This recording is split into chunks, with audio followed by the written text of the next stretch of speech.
Halina't ating kilalanin ang binansagang The Skyscraper ng PBA na isa sa pinakadominanting sentro at star player nung dekada 90. Yan ay walang iba kundi si Marlo Aquino na masasabing isang halimaw sa hardcourt na may taas na 6 feet and 9 inches na isa din sa pinakasikat na manlalaro ng Team Ginebra na nakasama sa 40 greatest PBA player. Pero ano na nga ba ang buhay niya ngayon matapos niyang lisanin ang mundo ng basketball? Tara at simulan na natin. Noong ika-7 ng Oktubre taong 1972 ay isinilang si Marlo Bukaw Aquino sa bayan ng Santa Barbara sa Pangasinan. Sa murang edad ni Marlo ay nakitaan na ito ng hilig sa basketball. Sa katunayan nga, nung nag-aaral siya ng elementary ay nangingibabaw ang tangkad nito sa kanyang mga kaklase. Kaya naman maraming nagsasabi rito na bagay siyang maging basketball player. At nung makapagtapos si Aquino ng elementarya ay mas pinili niya na lumuwas ng Maynila upang doon mag-aral at hanapin ang kanyang kapalaran dahil talagang determinado itong makapasok sa mundo ng basketball.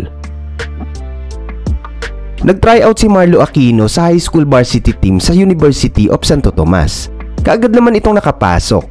Hindi nagtagal ay unti-unti siyang gumawa ng pangalan nung naging miyembro ito ng Adamson University Falcons. Nakasama niya nga dito ang ilan sa mga sumikat din na PBA players na sina Giovanni Pineda, EJ File at Kenneth Dorendes. Dahil sa tulong ni Marlo Aquino ay muntik nang masungkit ng kupunan ng Falcons ang kampyonato laban sa FEU Tamaraws na kung saan ay kabilang naman si Johnny Abarrientos. Maganda ang ipinamalas ni Marlo sa kanilang mga naging laban at ito ang naging daan kaya nakapasok siya sa PBL. Dito ay nagpamalas siya ng husay sa paglalaro. Kaya naman 5 beses itong nakakuha ng kampyonato at 5 beses ding nahirang bilang most valuable player. Naglaro siya sa iba't ibang kupunan sa PBL. Umugong naman ang kanyang pangalan dahil sa tira niyang kili-kili shot. Hinirang naman siya bilang first pick overall noong 1996 sa PBA draft at napunta naman ito sa team ng Ginebra San Miguel. At dahil sa ganda ng mga ipinakitang laro ni Marlo Aquino sa PBL ay sobrang taas naman ng expectation ng mga tao sa kanya nung malipat ito sa PBA. Hindi naman ito binigo ang mga tagahanga dahil kasama si Jaworski ay buong lakas niyang ipinanalo ang bawat laro at umabot sa finals. Dito na rin siya binansagan bilang The Skyscraper. Naging katandem niya sa bawat laban si Val David na paboritong-paborito rin ng mga manonood. Kaya naman tinawag silang dalawa bilang sina David and Goliath. Hindi nagtagal ay nakuha ni Marlo Aquino ang samot-saring parangal. Tulad na lang ng Defensive Player of the Year, Rookie of the Year, Best Player of the Conference at napakarami pang iba. At makalipas ang 6 na taon dahil sa pagiging dominante ni Marlo Aquino sa hardcourt ay nasungkit nito ang unang kampyonato para sa Ginebra na tinatawag na Gordon's Deal. Sa kalaunan ay iginawad sa kanya ang PBA Finals MVP Award. At taong 1998 naman nang mapasama siya sa Philippine Centennial Team at nasungkit nila ang ginto sa William Jones Cup at bronze medal naman sa Asian Games.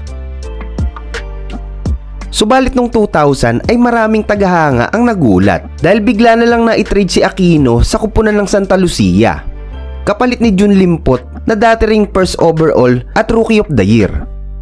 Ganun pa man ay nagpakitang gilas siya sa kanyang bagong team at nakatambal niya ang 1995 5th overall na si Dennis Espino. At dahil sa tulong nila ay nasungkit ng Santa Lucia ang natatanging kampyonato. Noong 2007 hanggang 2008 season ay nakuha niya ang pangatlong title sa Philippine Cup nung tinalo nila ang Pure Food sa 7 game. Taong 2010 ay kinuha siya sa Barako Bulls Energy. Subalit ang Barako Bulls ay nag-file ng leave of absence para sa 2011 Commissioner's Cup. Kaya naman nagpasya si Marlo na pumasok sa Meralco Bolts. Pero hindi naman siya nagtagal dito. At pagkatapos ng 13 taon niyang karera sa professional league at matapos makapag-iwan ng marka, ay nagretiro na sa PBA si Marlo Aquino sa edad na 39. siya ay nakakuha ng iba't ibang parangal kagaya ng 4 times sa PBA All-Defensive Team, 7 beses na napasama sa All-Star, isang Best Player of the Conference, 1996 Rookie of the Year, Finals MVP, at may 3 kampyonato at marami pang iba. Pero ano na nga ba ang nangyari kay Marlo Aquino pagkatapos niyang magpaalam sa PBA? Nagsimula na siyang pasukin ang pagninegosyo gamit ang naipon niyang pera na kinita noong siya'y naglalaro pa. Pero sa kasamaang palad ay hindi ito nagtagumpay. Pero hindi naman siya tumigil at sinubukan naman niyang pasukin ang taxi business. Kasabay nito ay sumali din siya sa mga liga sa Marikina at lumalaro din kahit sa abroad kasama ang mga PBA legends. Noong 2018 ay muli itong sumabak sa paglalaro pero sa MPBL under Bulacan Cuyas. Marami pa din ang humahanga kay Marlo Aquino dahil kahit ilang taon na ang lumipas ay swabe pa rin ang kanyang mga tira. Nang maglaon ay lumipat siya sa Bacoor City Strikers pero bilang isang mentor ng mas nakababatang manlalaro. At noong 2020 ay nagsimula ng lumago ang kanyang taxi business. Alam nyo ba na hindi niya ito sinukuan? Nagsimula lang siya sa iilang unit ng taxi hanggang sa napalago niya ito. Ang kanyang mga taxi units ay sobrang dami na at kadalasan ay makikita ito na ipinapasada sa may Pasig Eastwood. Madalas namang abala si Marlo para pagplanuhan ang mga bago nitong investment. Bukod pa rito ay mayroon din siyang natatanggap na malaking kita bilang assistant coach sa MPBL. At dahil sa tagumpay niya sa kanyang karera bilang isang magaling na manlalaro at mahusay na negosyante, siya ay mayroong network na mahigit kumulang na $1 hanggang $5 milyong.